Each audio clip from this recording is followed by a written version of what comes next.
Okay, ring the bell, ring the bell. I am about to ring a different kind of bell right now. Welcome, welcome, welcome to the second Caribbean Women for Climate Justice Conference. My name is Dana Lynn Swaby, the Global Yadi, and I am pleased to be part of this year's conference planning team. Amazing. I want to say, I see people from the USA, from Jamaica, Barbados, Guyana, Trinidad, Brazil, Antigua, so many countries. We are so excited that you are here with us. Audience, as this is a climate justice conference, it is only fitting that we rest on the pillars of being inclusive, intergenerational, and of course, addressing intersections. And we're going to get into this because this is a power-packed production that centers on women. And even though we're centering on women, we're making space for he, she, they, and them. So we say welcome to everyone once more. And at this time, I am going to open the floor to our organizers and our very important partners who did a lot in making this conference happen. It's free. So today and for the rest of days going forward, the only thing we ask that you pay is attention. So at this time, I am going to invite one of our conference co-leads, Christine Samaru from the Breadfruit Collective, for her opening remarks, after which, in this order, it will be Derval Barzi from the Climate Conscious podcast. Then we invite Dr. Ainka Granderson from Canary and Aura Fraser from the Open Societies Foundations. Over to you, Christine. Thank you so much, Dana Lynn. Hello, comrades, activists, feminists, friends. Happy Earth Month. What an honor it is to be in community with you all this afternoon, to witness the unfolding of our collective dream, to plan and now execute the second annual Caribbean Women for Climate Justice Conference. The seeds we planted last year bloomed. We needed this space to talk about the issues we face, to share solutions, and to see ourselves represented, telling our own narratives. This work will always be personal to me. I can't speak about the climate crisis without talking about the impacts of colonization and capitalism, of enslavement and indentureship. My ancestors sailed on ships and were taken to the Caribbean to work the land. And now we are left to face the climate crisis. We are reminded every day of how urgent these planetary issues are. We are reminded every day of the gender crisis and that our rights must never be taken for granted. Today in Guyana, in our newspaper, there is a piece written calling for respect of freedom of press by civil societies. As we speak, there is the second COP for the Escazú Agreement taking place. More than ever before, we need awareness and implementation of this agreement. We can't talk about the climate crisis without speaking about its intersectionality and how it amplifies all issues of injustice. The Breadfruit Collective believes that we can't do this work unless we use a feminist lens. We believe that we must center those most marginalized in our work. We must continue to check ourselves. We must form partnerships and collaborate across movements. We need masses of people understanding the connection of gender and climate. We must never be gatekeepers, but mentors and friends. We must always ask ourselves, who is missing and how can we make this space for everyone? The Caribbean is a place of plenty. We have the solutions. Some you will hear about throughout this conference. We have the people who are working day in and out. We have ancestral and indigenous wisdom. We have the power of the youth. When I think of the Caribbean of the future, I think of community that we are so good at building. I think of you and I, who will continue to build this climate justice movement. I can imagine our ancestors being so proud of us for doing this work, for speaking our truths, and reflecting on our traditional ways of living in harmony with nature.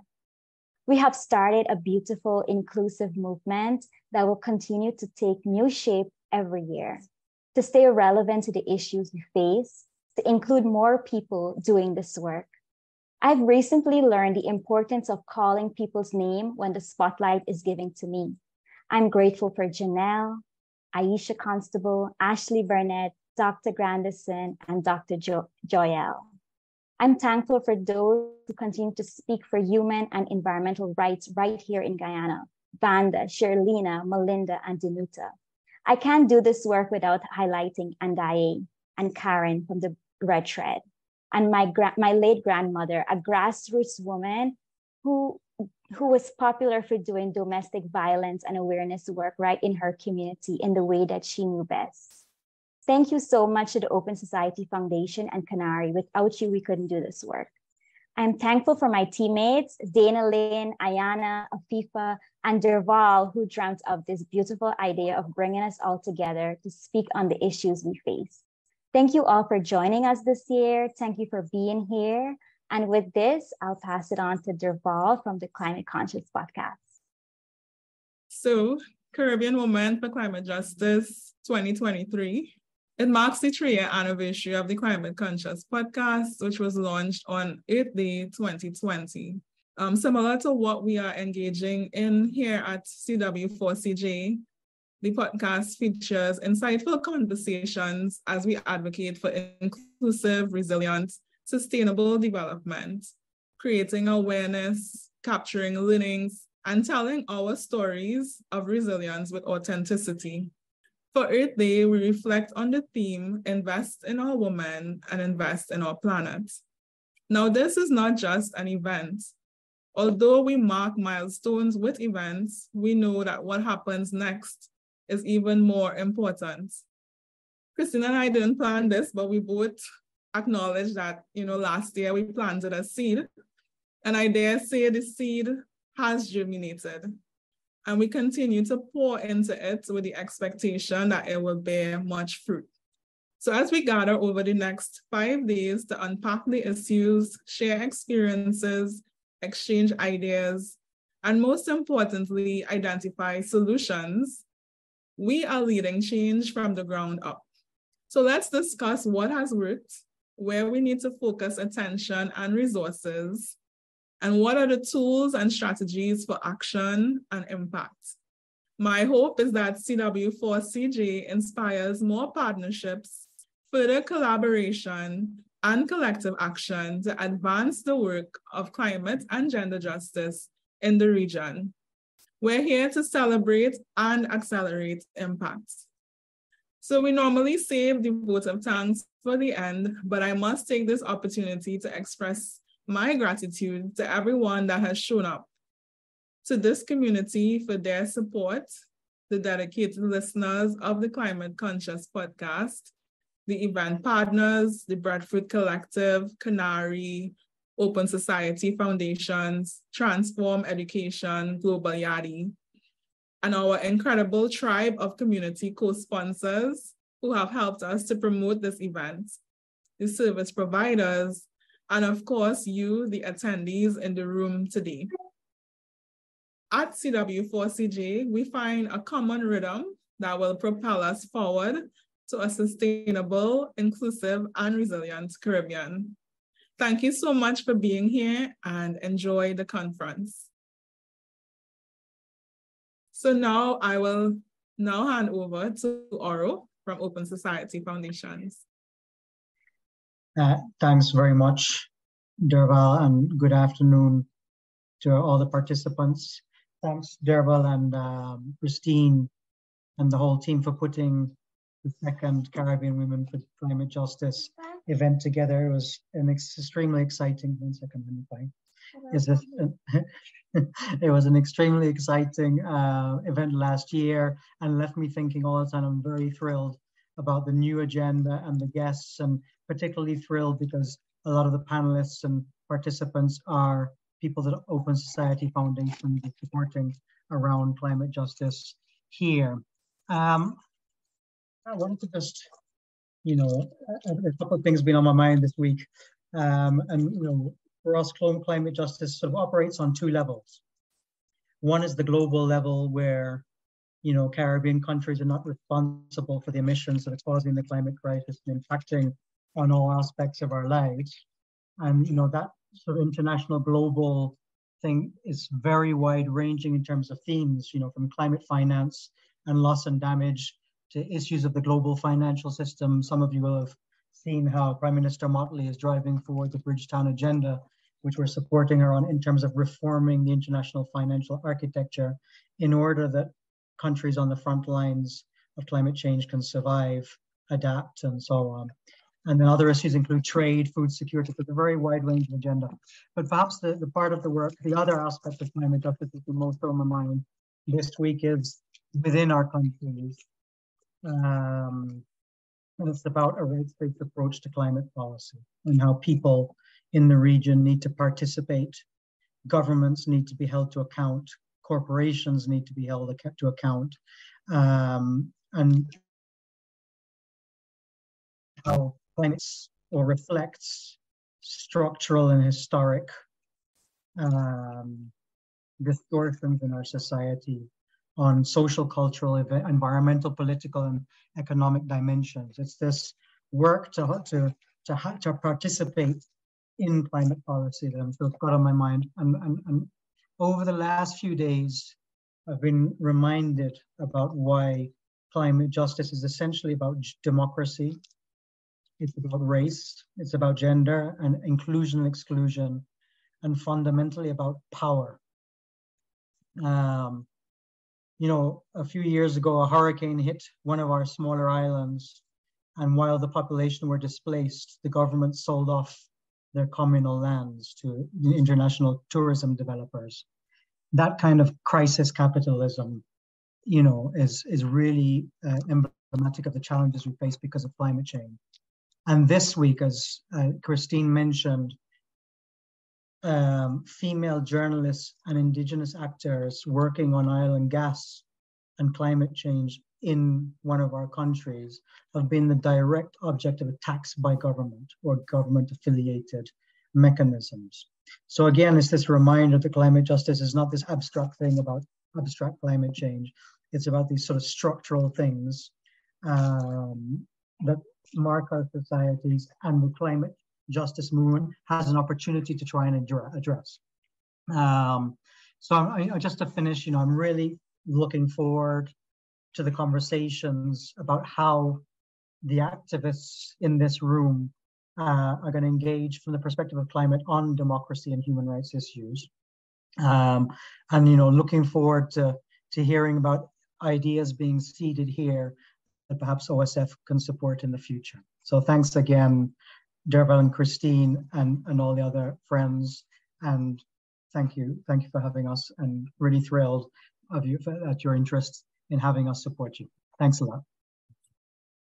So greetings from Trinidad and Tobago. I'm really delighted to be with you today at the opening of this 2023 Conference of Caribbean Women for Climate Justice, and to bring greetings on behalf of the Caribbean Natural Resources Institute, CANARI. I see a lot of familiar faces, but for those of you who don't know me, my name is Ayinka Grandison, and I'm Senior Technical Officer and lead of the Resilience Program at CANARI. And we're very pleased to be collaborating with the Breadfruit Collective and the Climate Conscious podcast to host this one-of-a-kind conference to facilitate active and meaningful dialogue on advancing gender justice and climate justice in the Caribbean. This collaboration builds on work that we've already been doing together as part of the Caribbean Climate Justice Alliance. This alliance was launched in March last year to help unify and amplify the voice of the most vulnerable and marginalized, and really try to enhance the impact of calls for climate justice in all its forms. So economic justice, environmental justice, and social and gender justice. So the Alliance is really looking to bring together civil society organizations, grassroots activists, academics, creatives, and the media to build a strong movement by and for rights holders with a real focus on the most vulnerable in the region. It has 4 objectives: advocacy, We're creating an agenda to really try to amplify voices and try to influence national, regional, and global policy around climate justice. We're also working at mobilizing and encouraging practical action and really holding governments and the private sector accountable for their commitments towards climate action and a just transition. We're also trying to foster learning and really understanding what's working, what's not, who's doing what, how we can connect and really scale up our impact around really calling for climate justice and transforming policy and practice. And I think lastly, obviously as an alliance, fostering collaboration and strategic partnerships, not just among civil society and other non-state actors, but also between us and key partners in government, private sector, and development agencies and funders that are really critical as part of this whole movement, around climate justice in the region. So I wanted to note that, within the Alliance, the Breadfruit Collective Climate Conscious podcast are actually helping to lead the work to establish a gender working group and develop a collective agenda to promote gender equity and gender justice as part of climate justice. And this includes, I think, very importantly, a focus on women's empowerment and leadership. And this actually forms part of a wider Caribbean climate justice agenda that Canary, Panis-Caribbean, and members of the wider alliance are currently developing with inputs from over 100 other civil society and non-state actors and thought leaders from across the region. So this agenda really is trying to offer sort of shared vision for civil society and really reflect the needs, priorities, and realities of the region and support that collective advocacy that's so important to really bring the voices of the most vulnerable to the fore and influence policy around having more pro-poor, inclusive, just, environmentally sustainable, and climate resilient development in the region. So this agenda is currently in draft, and actually Canary, Breadfruit Collective, Climate Conscious podcast would greatly appreciate inputs from you all to refine and finalize some of the sections, looking at how we ensure gender equity and justice in the face of the climate crisis, and how we can empower women, including individual champions and activists, and women-led organizations and enterprises, and foster their leadership as part of this process. We actually have a special session on Earth Day, Saturday, April 22nd, at the conference to further review and discuss the agenda. And so we're hoping to be able to incorporate all of your inputs and then finalize and publish it by June 2023. So that's what I wanted to kind of highlight as part of my opening remarks, all of the great collaboration that's going into this process. So I think that's enough for me. Before I hand back over to Dana Lynn, I just wanted to actually note the generous support of Oro and the Open Society Foundations for all of the work that we've been doing with the Alliance, the Gender Working Group, the agenda, and obviously for supporting this amazing conference. And obviously also big up one more time the very gracious hosts that we have in Christine and Deval and the rest of the team who are making this all happen. So with that, I hope you have a really great 4 days of discussion and really looking forward to the outputs from this. Thank you so much, Ainka, and thank you to our organizers and partners. I mean, so many solid points and the conversation has not even started, but we're getting closer and closer to that. So at this time, I am going to invite the moderator for this evening's panel, Alicia Wallace. She is a queer Black feminist, gender expert, and research consultant. She is the director of Equality Bahamas, which promotes women's and LGBTQ+ rights as human rights through public education, community programming, and advocacy. Her work has included a 2-year educational campaign, ahead of a national referendum on gender and citizenship. The design and coordination of Women's Wednesdays, a monthly event series bringing women together to share knowledge and ideas, and the management of a Hurricane Dorian Disaster Relief, Donation, and Distribution Center. Alicia is an executive committee member of Feminist Alliance for Rights, FAR, and a newly appointed board member of the Climate Justice Resilience Fund, CJRF. She has a weekly column on social and political issues in the Bahamian daily newspaper, The Tribune, and has published academic papers. Please welcome our moderator for this evening, Alicia Wallace. Thank you so much, Dana Lynn, and hello, greetings to everyone from the Bahamas. It is wonderful to be here in this space and to see so many of you have come to join this conversation so that we can meet our objectives for this first panel in the second year of this incredible conference. We are going to explore a solutions-based approach to climate and gender advocacy in the region. We will learn about grassroots climate organizing that has been happening throughout the region, and also explore intergenerational and intersectional collaboration on issues of climate and gender justice in the region.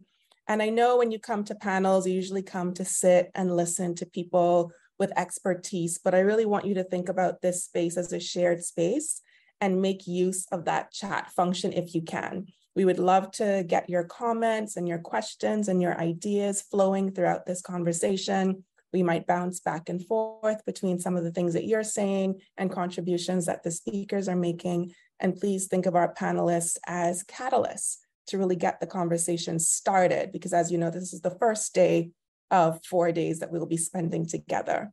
Thank you all for joining us. And I'm turning now to you panelists, the invited speakers for today. I know that people want to know more about you and who you are. So by way of introduction, could you tell us a little bit about yourself and your work by sharing a defining moment or a turning point in your advocacy for climate and or gender justice? And let's go in alphabetical order so we can start with Andriska and then move on to M, then Judith, then Malini, and then Sirito. So let's get started with Andriska. Please share a defining moment in your advocacy. Good evening, everyone. Thank you so much for having me. I'd like to take this moment to thank Christine and Afifa for considering me to be a part of this, to thank the panelists for taking time out to share their knowledge with us, and to thank the audience for taking the time out to participate in this and to be a part of this space and conversation. So as you've heard, my name is Andriska Thorrington. I am a 20-year-old youth activist and final year law student at the University of Guyana. I lived in St. Lucia for many years, so my experience of the region is rather layered. I am passionate about environmental protection, climate justice, and sustainability. I am a member of the Caribbean Climate Network with previous ties to 350.org through their Caribbean School of Climate. I am also the youngest applicant on a local case filed against Guyana's Environmental Protection Agency. And I think that that is a defining moment for me in my climate advocacy in particular.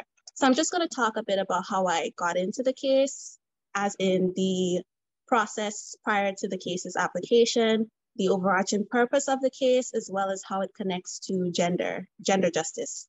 So prior to the development of the case, I had been discussing some concerns about the oil exploration projects in Guyana and the impact that these projects would have on Guyana's environment, with Ms. Seneca Henry, who is also an applicant on the case, and Ms. Charlena Najir, with whom many of you may already be familiar.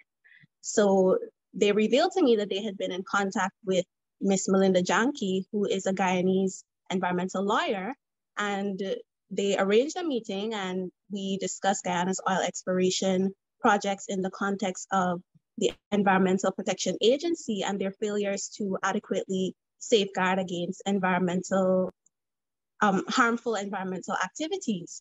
We also discussed reports of the oil company Esso Exploration and Production Guyana Limited and how they were flaring excessively due to a faulty gas compressor that had been faulty for almost 2 years at that point. So after a very fruitful discussion, we decided to officially file an application. And the overarching purpose of this case is to review the EPA's modification of the environmental permit granted to ESO. And the original permit prohibited flaring. However, the modification allowed ESO to continue to flare. So we want to question the legality of that decision, because the environmental protection regulations, regulation 14 of that, allows for the permit to be modified so long as that modification doesn't give rise to an additional adverse effect. And of course, gas flaring is an additional adverse effect. It introduces toxic pollutants into the atmosphere, which, in keeping with the theme of this, this conference, accelerates climate change and thereby accelerates rising sea levels. And as you may be aware, Guyana is one of the most vulnerable nations to rising sea levels. Our capital is below sea level, and our seawall has time and time again been proven to be inadequate in relation to protecting us against this threat. We are also seeking orders directing ESO to cease all flaring, as well as to publish their annual greenhouse gas emissions from all of their facilities and from the relevant offshore support activities. So not only do we want flaring to, I'm sorry, I just saw to slow down, I'm sorry.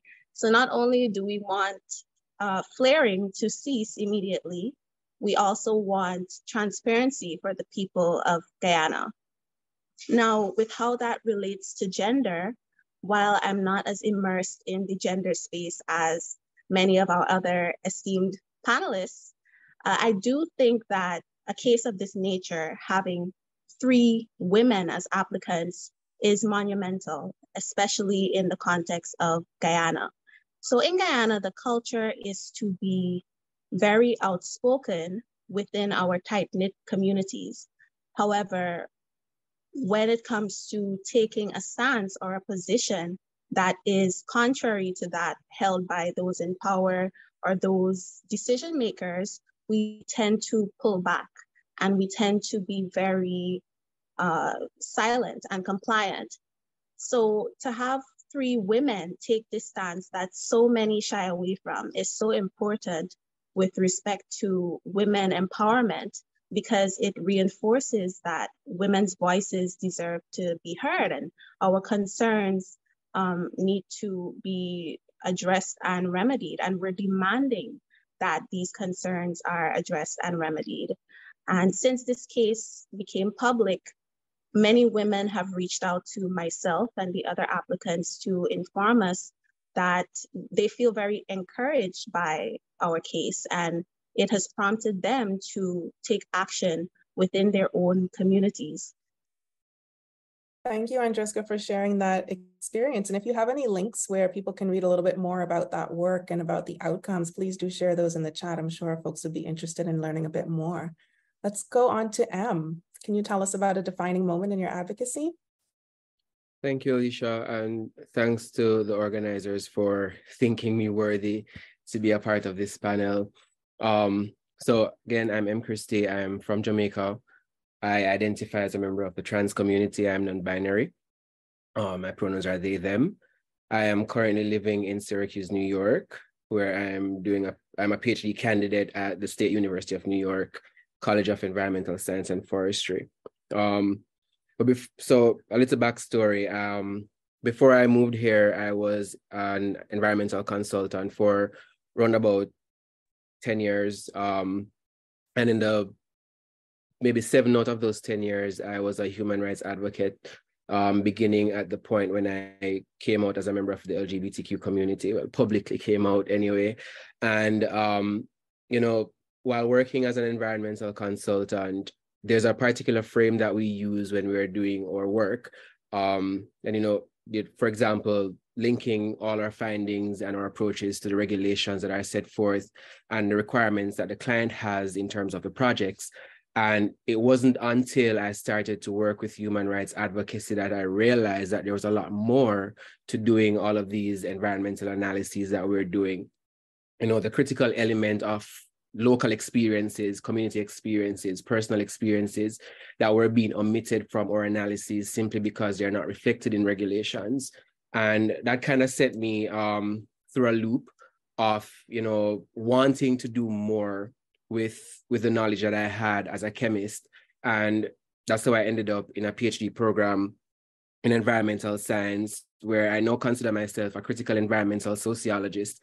And what that simply means is that I focus on the human dimensions of environmental problems, and I focus on power dynamics within those interactions. So I'm looking at governance, I'm looking at how people relate to governance, how people identify with their environment and environmental issues. And I also consider myself to be a transdisciplinary scientist, meaning that I do not view knowledge as being mechanistic in the sense that we can only learn by conducting these empirical experiments. So it's not just air quality, it's not just water quality, it's not just applying statistics.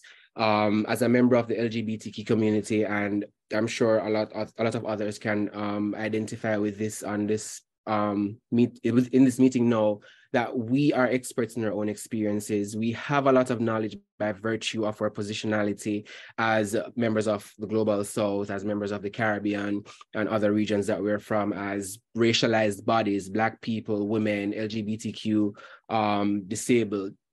We have different experiences and we are experts in those experiences. And that constitutes a body of knowledge that we do not often factor in how we do environmental work. So that's the basis of my PhD research, and that's the basis of my politics. If anybody here follows me on Twitter, you recognize that I'm often peeling away a few layers from what is really, you know, in front of us. I'm asking the big questions like why, who, when, where. So just a bit of, you know, I guess what qualifies me to be here in some way. So I work with the Jamaica Climate Change Youth Council as well. I'm one of their associate directors.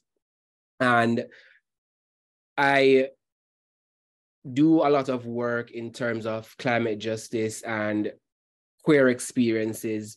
So I've published a research with Equality for All Foundation in Jamaica in 2021 about the LGBTQ experience with climate change. And since then, you know, I've been having conversations, I've been doing small projects here and there about how can we move human rights advocacy to the point where we recognize that climate justice is an integral part of human rights right now. LGBTQ people are on the front line because of their various vulnerabilities, and that's not being captured in climate justice. That's not being captured in climate research, especially in the Caribbean. Countries like Australia is pumping out research, and they're pumping out research because there are queer scholars who are interested in these kinds of research.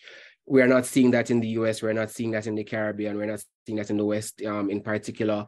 And also, how can we get environmental and climate justice advocates to recognize that, you know, it goes far beyond the ostensible declaration of inclusion.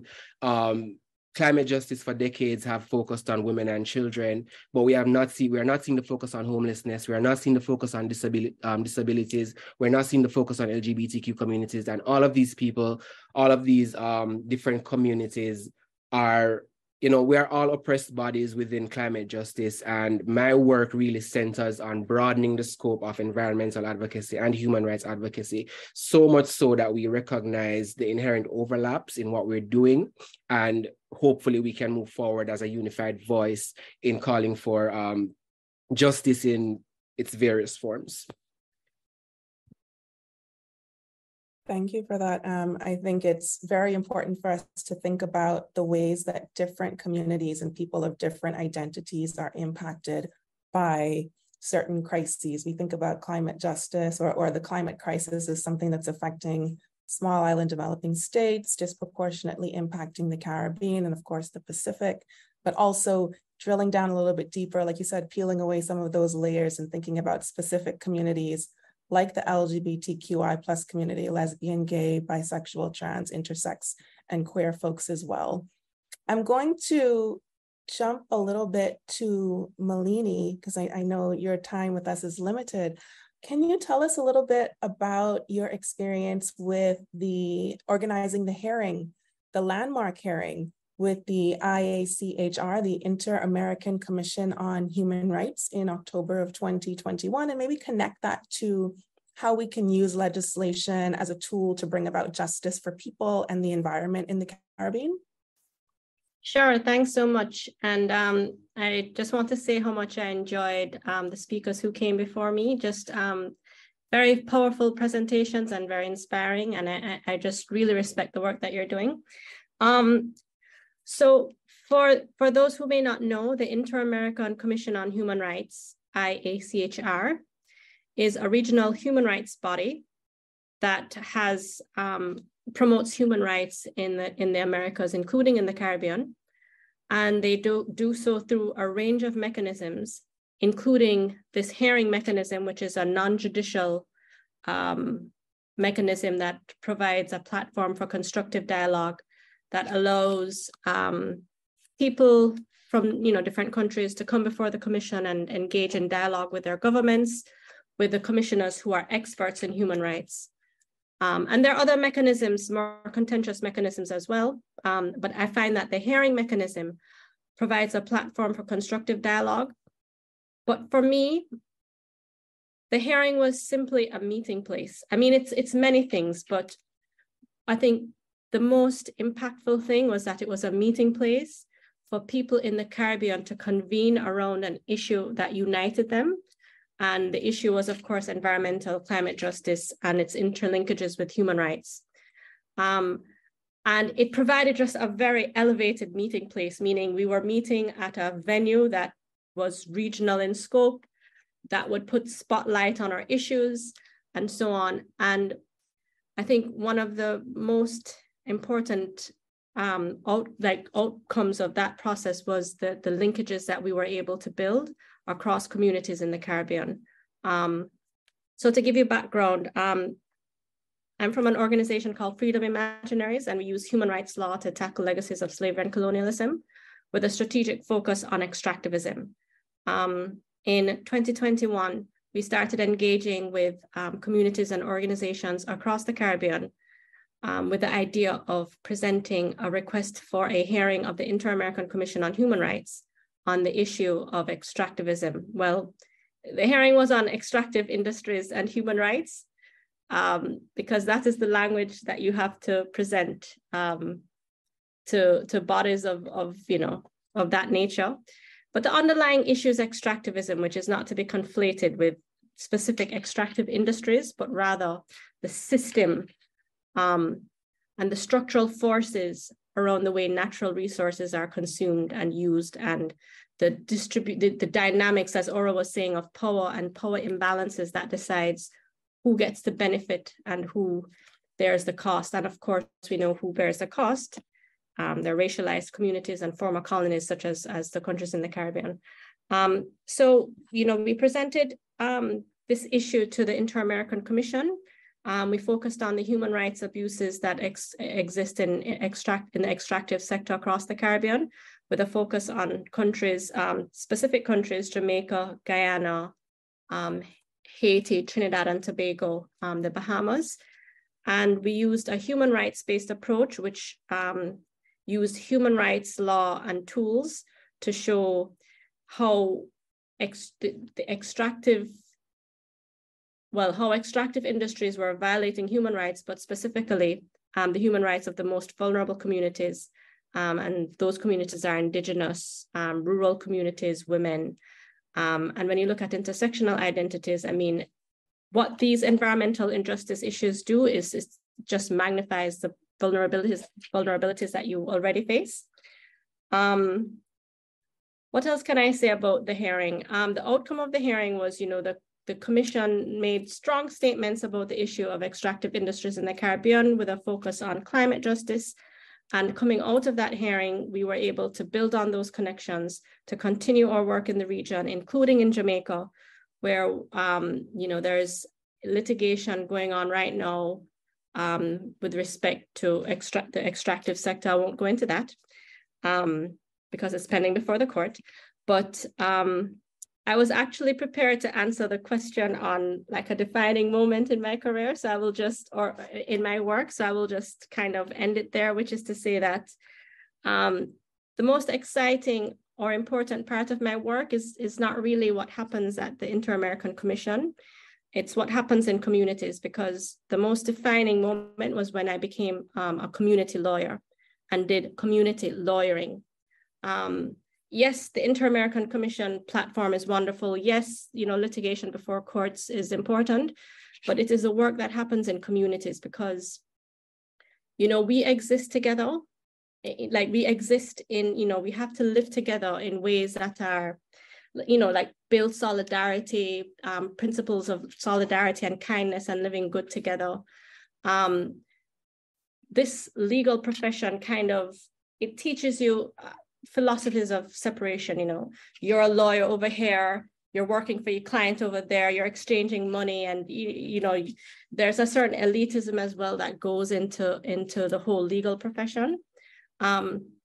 I don't consider myself a lawyer. I just use law as a tool to achieve justice. It just so happens that I was trained as a lawyer and I just happen to have, that inclination and expertise, but it's just a tool to seek justice for communities who have their own tools as well, and we share together. I learn and they're like exchanges that should happen.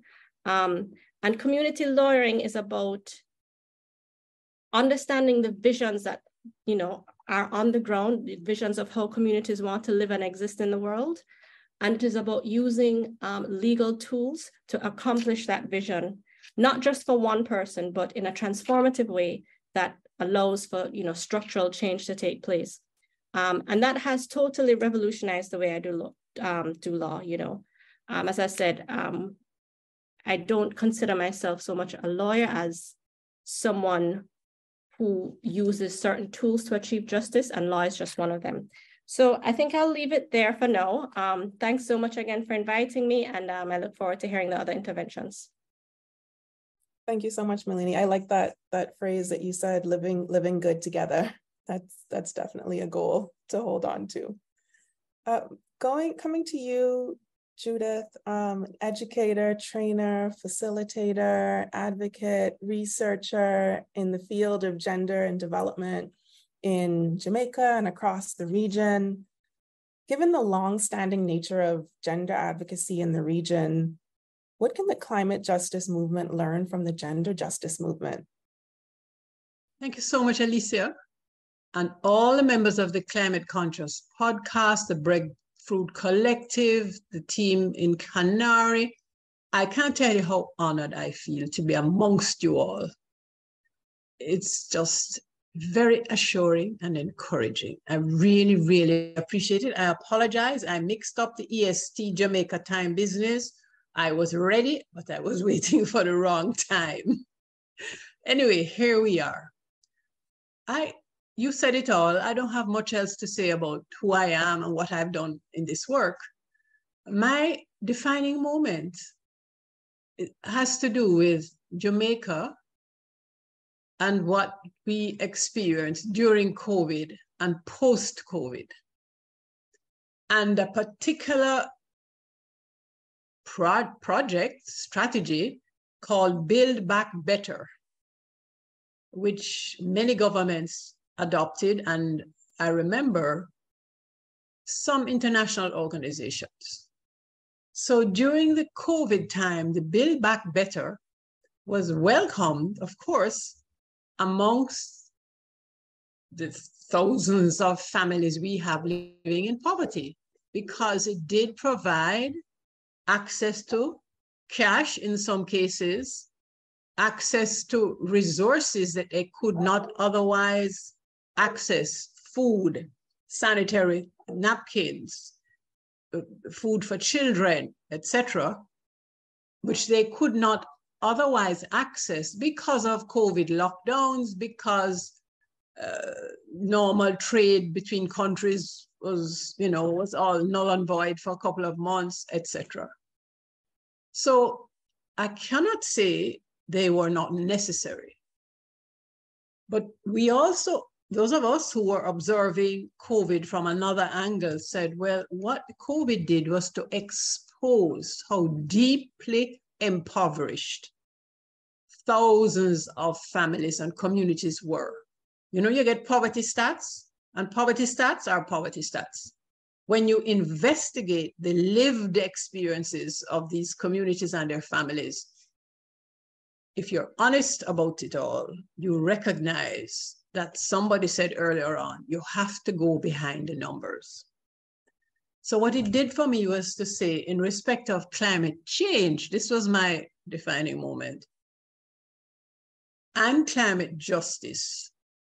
One of the challenges that hit me was, how do we help people make the connection between what I'm going to call regular justice, Marlene, human rights justice. In Jamaica, it is most frequently says that we want justice at a police station because somebody's son has been killed innocently. So we want justice, we want roads, I'm not talking about that kind of justice, but although that is important. How do we make the connection between climate justice because of the way in which the damage to our planet has taken place across generations? And the damage we know is caused by the more wealthy countries. But the countries who are experiencing the extreme climate actions and the extreme impact are those who have contributed the least to the creation of the emissions.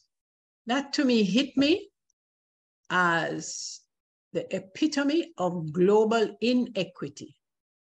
And therefore, I started asking myself questions like, okay, then, if we want to also address the principles of gender equity and equality, we need to be very aware of the conditions under which people live, what they are experiencing, pretty much what Em was speaking about, pretty much what Marlene discovered when she went into communities and started doing community justice or community law. So I am working, I'm a work in progress, completely committed to intergenerational dialogue and learning and sharing.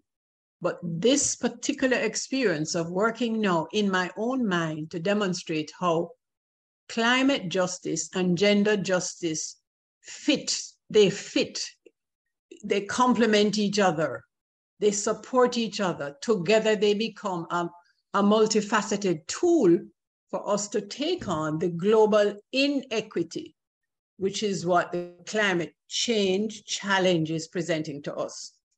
I don't know if that makes any sense.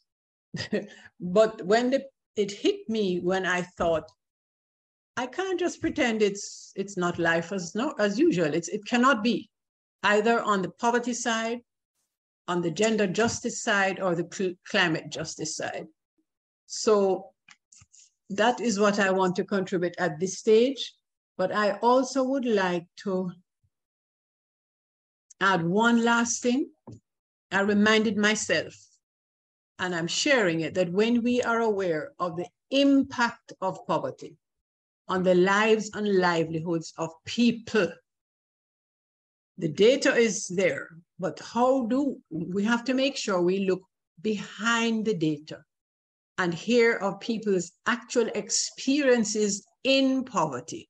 Sometimes the data doesn't capture that, because it is in respecting those experiences and how their rights are abused in those experiences that, for me, will help us to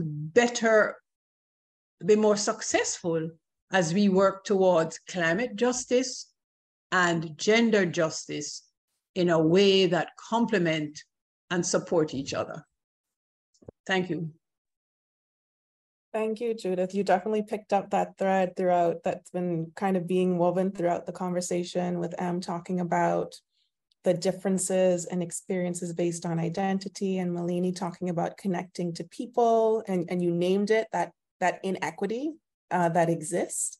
And you also brought up the need for intergenerational learning and collaboration. And I'm turning to Sarito on this one, because all over the world, people are talking about Indigenous communities and how much we have to learn from Indigenous communities and their connectedness and their inhabiting and caring for the earth and for one another as well. What lessons do you have that you can share with us, with practices to highlight the benefits of intergenerational dialogue and collaboration, and how we can enhance it as we continue in our advocacy and in our push for justice? Hi there. Hi all. My name is Siricho Yana. I'm from Suriname. I'm a Kalinyang myself. Yeah, I just want to start from where I've come, actually, because my response to your question will then make sense. If I begin with my question, it will make no sense. But I must say that I have been born into this activist work.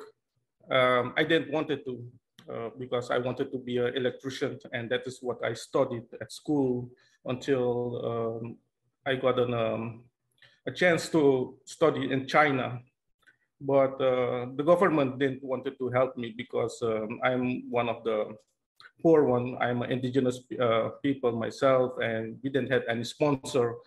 But I tried, I did my best, and I stranded. I couldn't go because I didn't have enough budget to go to China to study my profession. But anyway, there was another opportunity. I came back to Suriname and went into the forest. It's an whole, it's contra everything, but then again, not, because I was born in 1986 when the Civil War has started in Suriname. And my father was already busy since his early teenage age in his village. That was a Galibi. And that happened because the government in 1976, they just took a piece of land, or the beach where we are staying, where our food and our home is. They just made it a protected area for the turtles, for the sea turtles. And that is where we are getting some eggs, turtle eggs. I'm going to say it just like that, because we are still doing it as the community. We are not selling these eggs. We are taking some eggs for our own family. Maybe from a nest from 150, we are taking maybe 20 or 30 eggs, and the rest we are leaving for nature to let them grow and etc. And in 1976, this happened, and we were forbidden to go there. Of course, my father and some friend of his, they started a movement. And since then, the fight for the land rights began. And they had a motto, and the motto was land rights are human rights. Because without land, we cannot live. Without land, we cannot survive. We need land to survive. So yeah, later on, 10 years later, I was born, and there was already an organization, different organization, but later on, in 1994, the OIS existed, where I am a member now. I grew up in this organization, and I have seen how people are mistreating the indigenous people, and that's why I was angry. I didn't want to join the organization, because I just wanted to use violence, actually. I always told my father, why don't we use violence to get our rights? But my father wasn't a fighter. with his pencil. He was always writing. I'm saying was, he just passed away 2 years ago.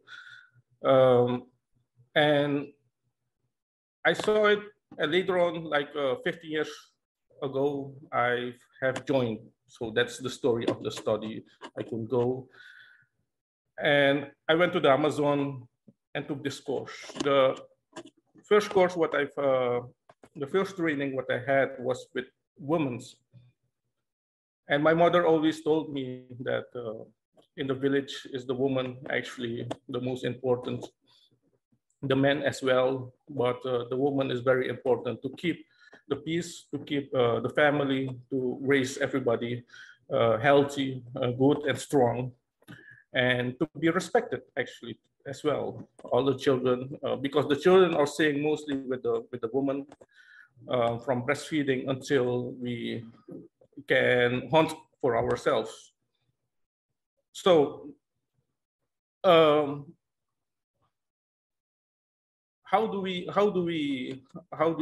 what are the benefits of the intergenerational dialogue and collaboration, and how can this be enhanced?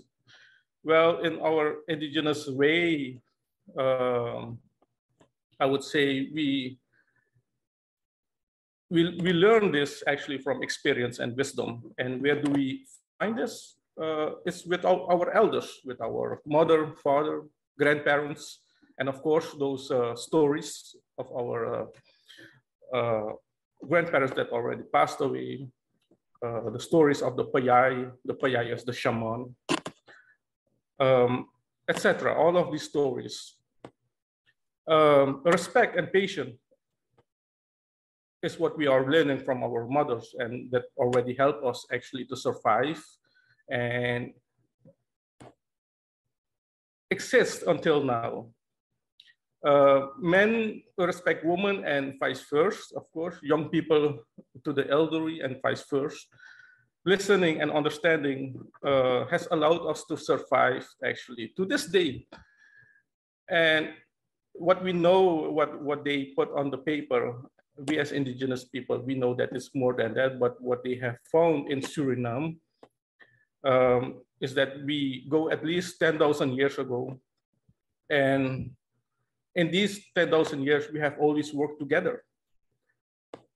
We call this moshiro in my language. The other people, the other indigenous people has another word for this. But moshiro is a word that we use in Kalinya, working together. And that made actually us build villages, that made us build our crops, that made that we have built our existence until now. And who was involved in this, who is the one who take care of us, is the woman, our mother, our grandmother. They were always there to take care of us, because without them, we would never have become much, actually. That is what we know from, that is the point. We cannot change that. And excuse me, I have to translate into English. I have some, yes. So we didn't know what, actually, we didn't know what love is. This love is what we get from our mother, from our grandmother. You know, we know how it is in the villages with the man. It's mostly the man is up there, the woman is there. But if you live this, you will see that it's actually, we all come together on one level. Only when the other people come, the strangers from the cities, they will act like they are in top because they have to show who's boss. But normally in a household, it's the woman that take care of us. It's the woman that learn us to respect one another. And it is still like that. And it will still be like that for decades to come. And who first saw and felt the climate change? If we look at this theme, it's the woman, seeing that their crops no longer grows and that it no longer rains as it should, and the sun no longer shines when it should. They are our archaeologists, yes, and our meteorologists. They know everything about what is happening. And that is how we must see this woman. And now with all of these protected area, as what I was mentioning, there is where I'm coming now on this point. They have made this and they never took it out. Yes, we are allowed now to go to the beach, to go to our crops. But in all of these years, all of the cities, all of these communities outside the villages are growing, and they are coming closer to the villages, and we cannot go anywhere. My village, for instance, Galibi, it's at the northeast of Suriname with the border of French Guiana. We have no place to go anywhere. The sea level is increasing.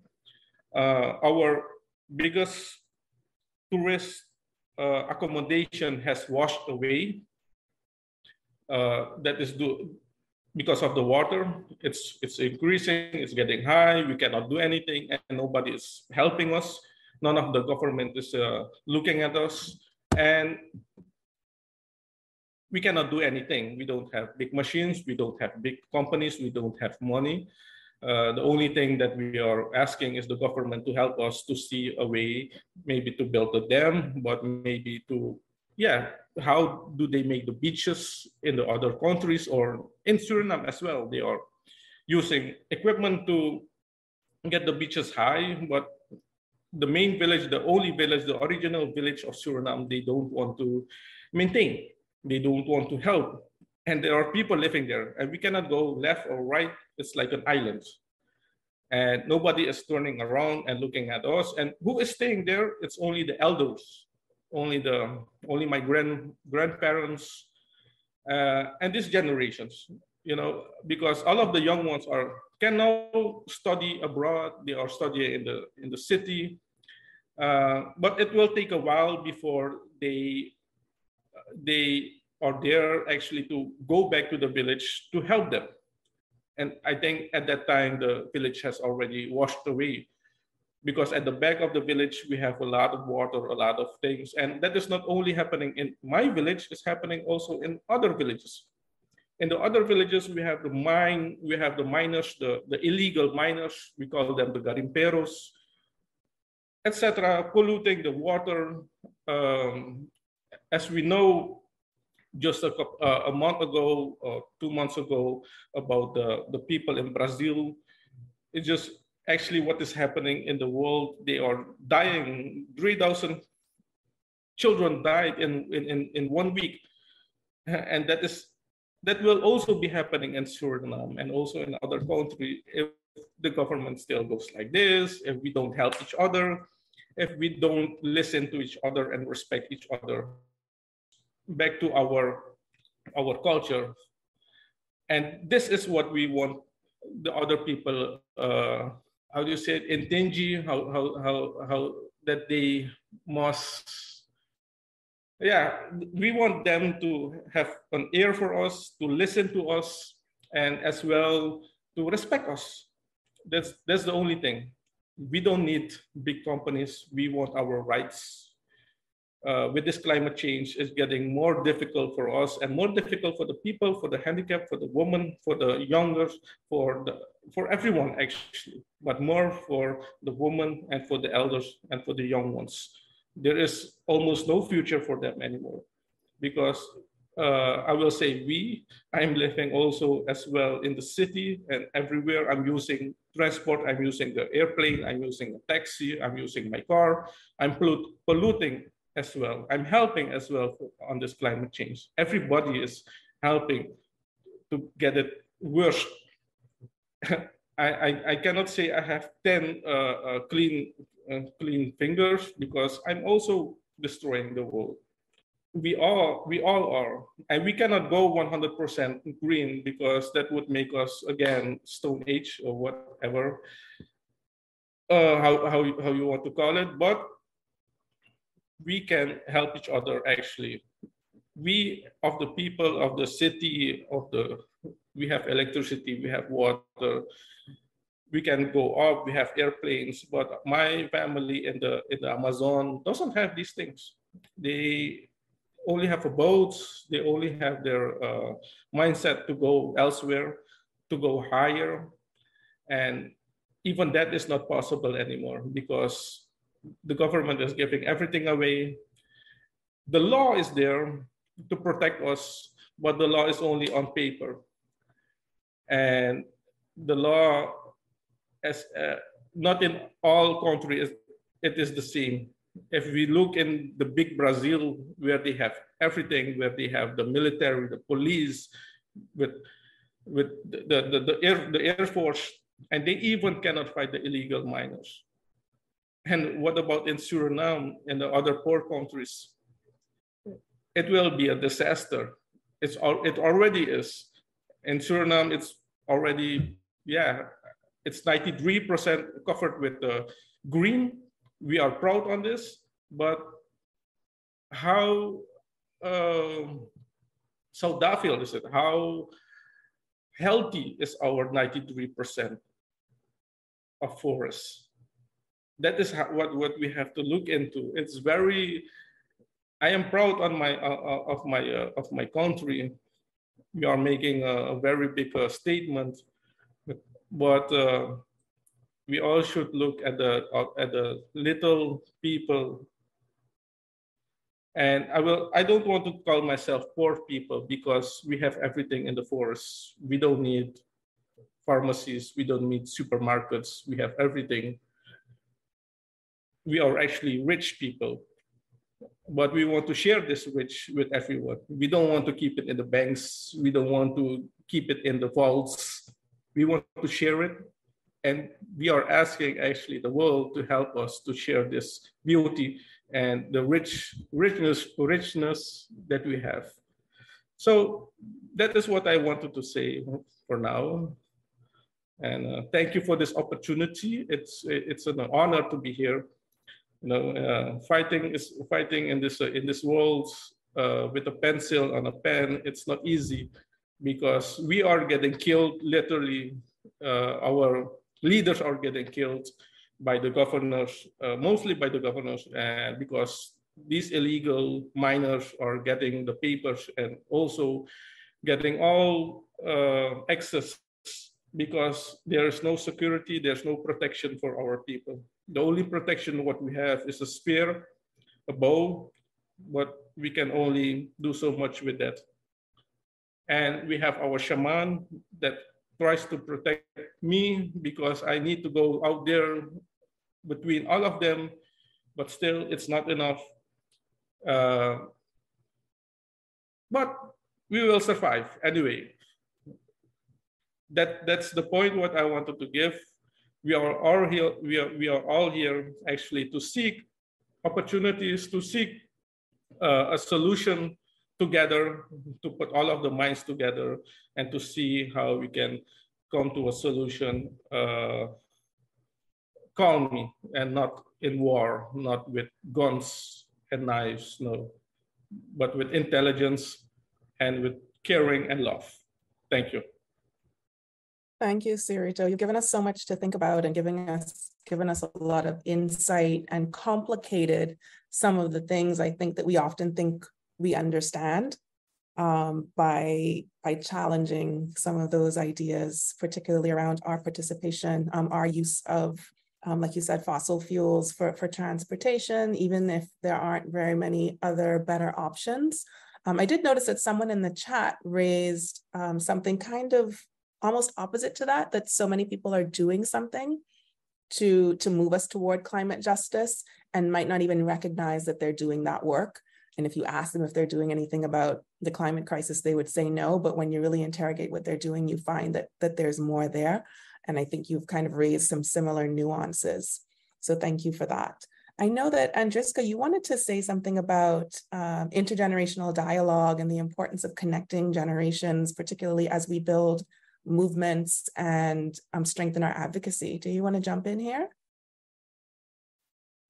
Yes, I think Mr. Cerrito was very thorough in his answer, but I just like to say that I do agree with him that intergenerational dialogue and collaboration fosters learning experiences. It allows for the different generations to come together and truly listen to each other's perspectives and opinions and share concerns and knowledge so that they can learn from each other in a meaningful way.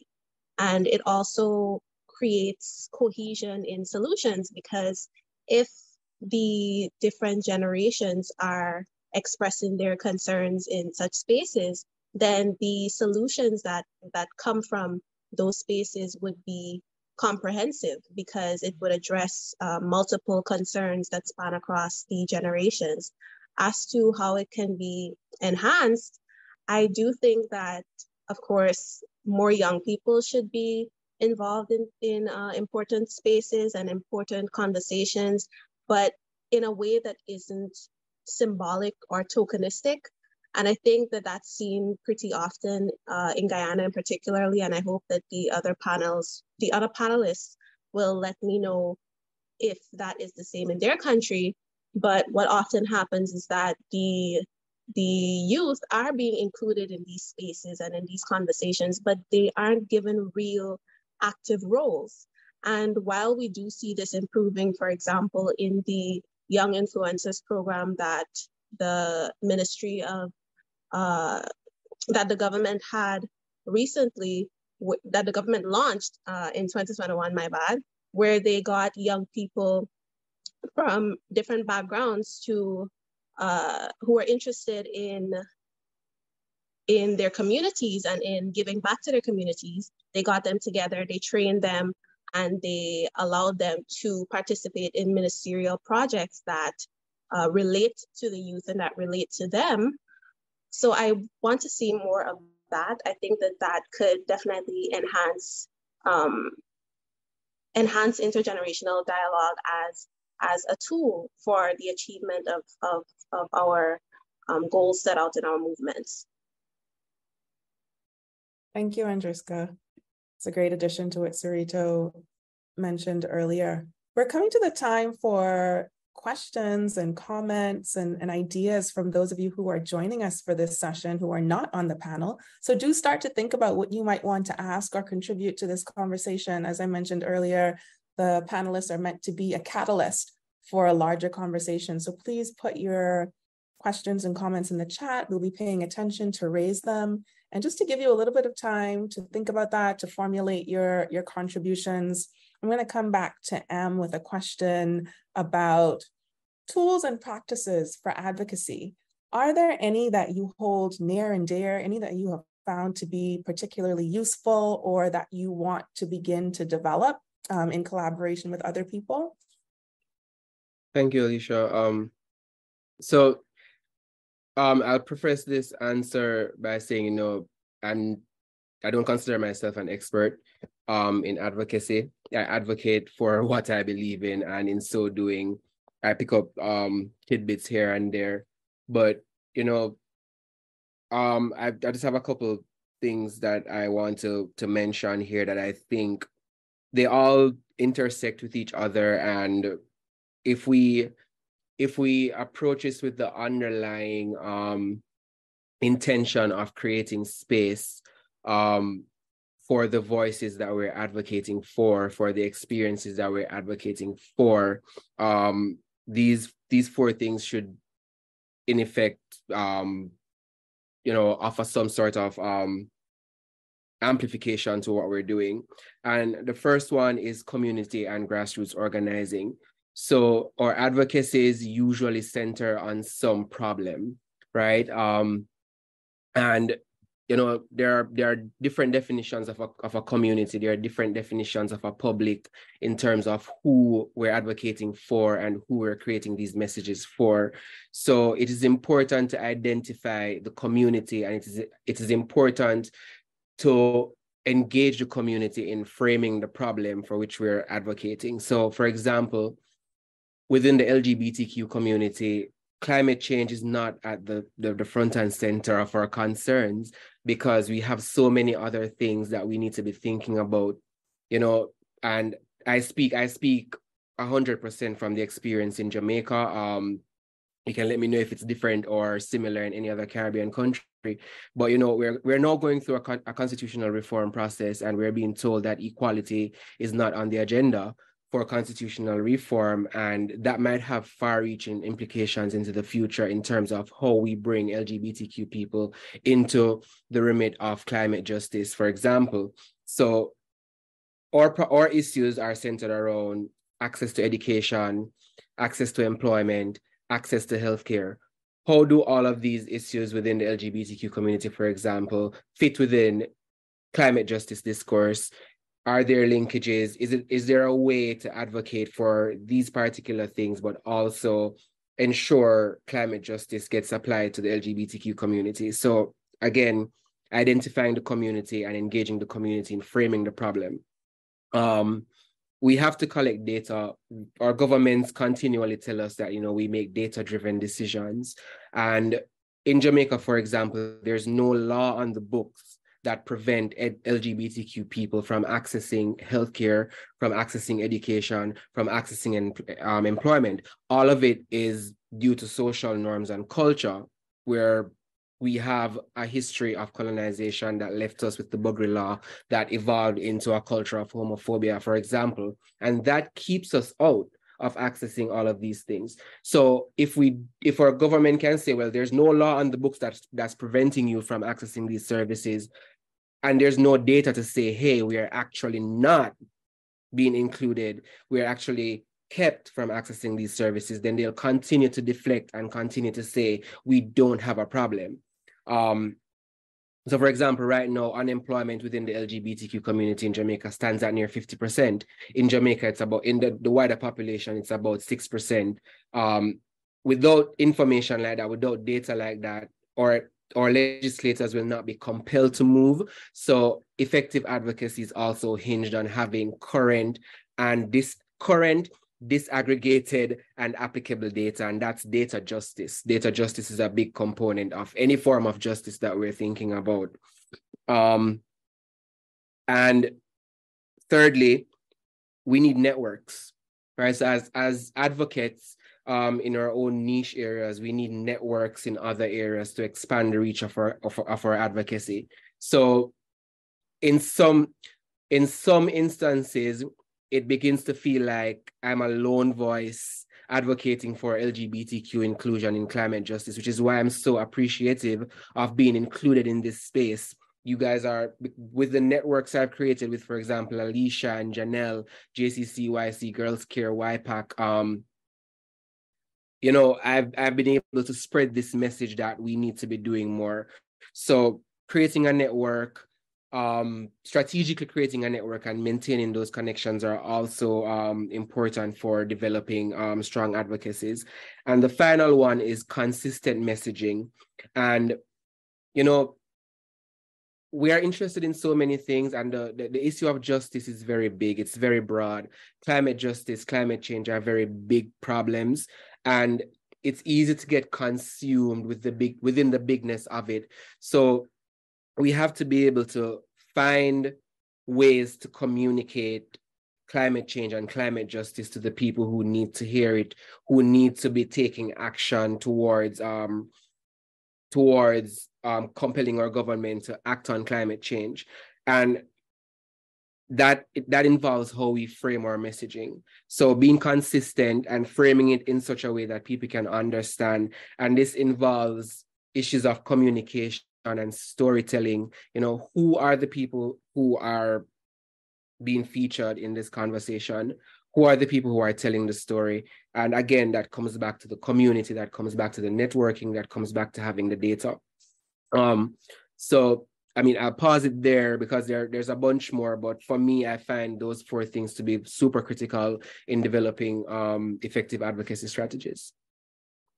Thank you so much. Those are great. I saw the chat lit up when you mentioned those 4 key points. And just to remind everyone, M mentioned data justice. Remember that there is a session on research and data happening on Saturday, April 22nd at 10 a.m. AST. So make sure that you mark your calendar for that if you're interested and thinking about how you can contribute to there being data justice. We do have a couple of questions coming in. Please keep them coming in the chat. We have 10 short minutes to go together for this first session, but don't worry, there are numerous more sessions to go throughout the conference. Our first question is for Sirito, and this person is asking, could you please shed more light on the negative impact of rural to urban migration on the rural environment? Can you repeat that for me, please? Yes, could you shed more light, explain a little bit more the impact that rural to urban migration is having on the rural environment, particularly in Suriname? No, yes, of course. Well, for now, what we have seen, and this is really happening, they have made a road to the south of Suriname. This is another part of Suriname again. The road goes deep into the jungle to our Amazon, as we call it, Amazon. And that already is affecting our food. The sportsmen are going into our sportsmen, the hunting sportsmen are going into the deep jungle of the southern of Suriname. And these people are totally isolated.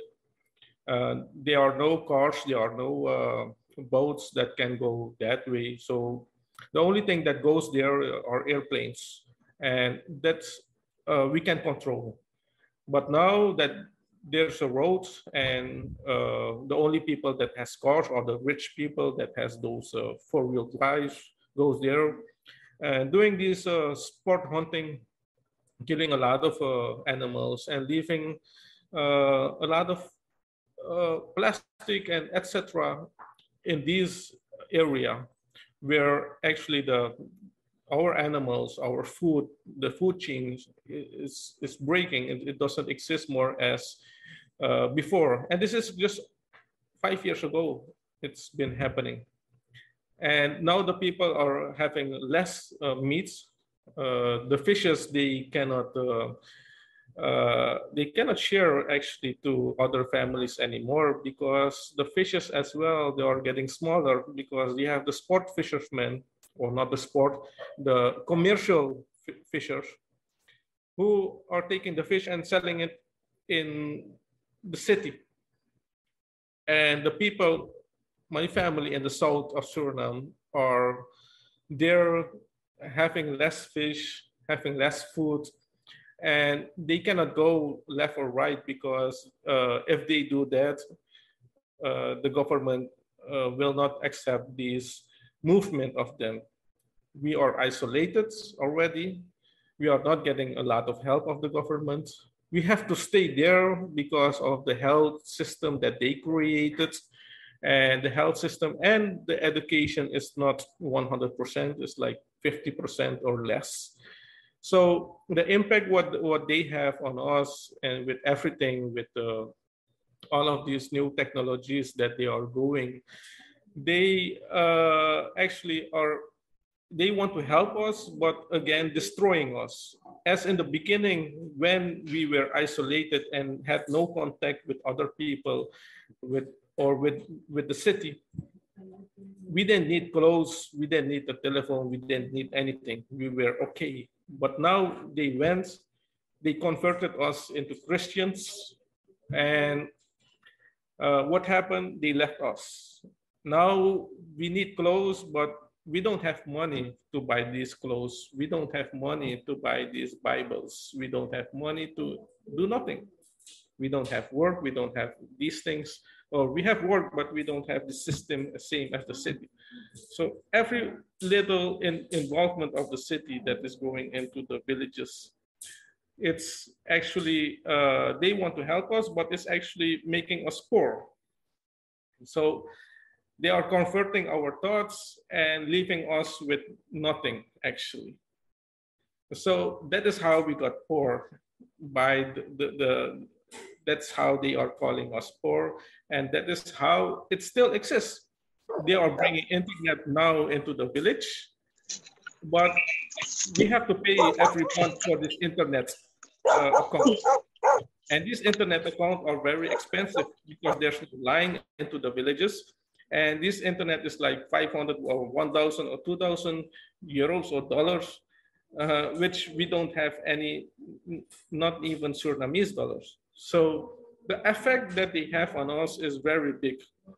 The negative actually to our young ones, it's a disaster because they are using our young ones actually. I don't want to say these things, but they are using them actually on the streets with drugs, etc. Let me put it that way, because they will say we are lightheaded, but we are not lightheaded. We are smart, but Amazon smart, forest smart.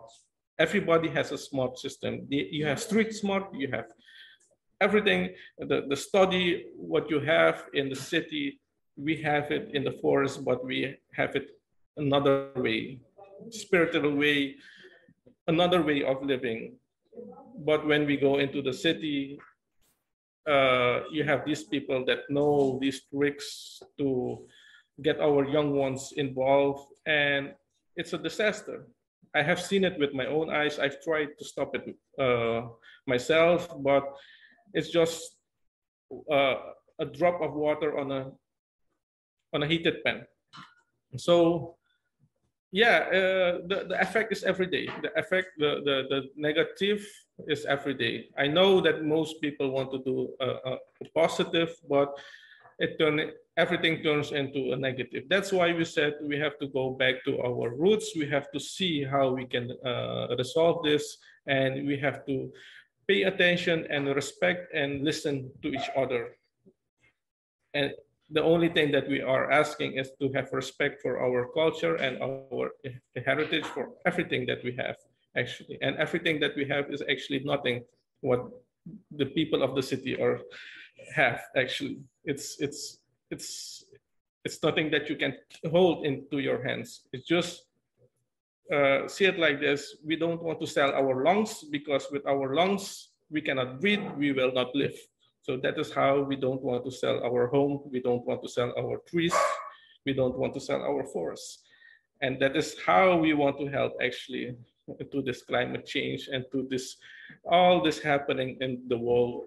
And these things, what we are learning from is actually from Mother Earth. It's from my mother, it's from my grandmother, and my father have learned me how to fight, how to keep my family actually alive, and how to strive for this. So that's it. Thank you so much, Sarito. You've given us so much in terms of just thinking differently about what wisdom looks like and what wealth looks like, and our responsibility to protect those things beyond our usual or typical understanding of them. And we're down to our last 2 minutes. Can you believe it? The time went pretty quickly. And before we close, I just want to come to you, Judith, maybe with one of the tougher questions, which is, how can we work together across our different interests and areas of thematic areas of advocacy and borders, of course, to harness synergies and build effective for inclusive, sustainable development within the region? How can we make these connections and work together better? Well, thank you, Alicia. There are many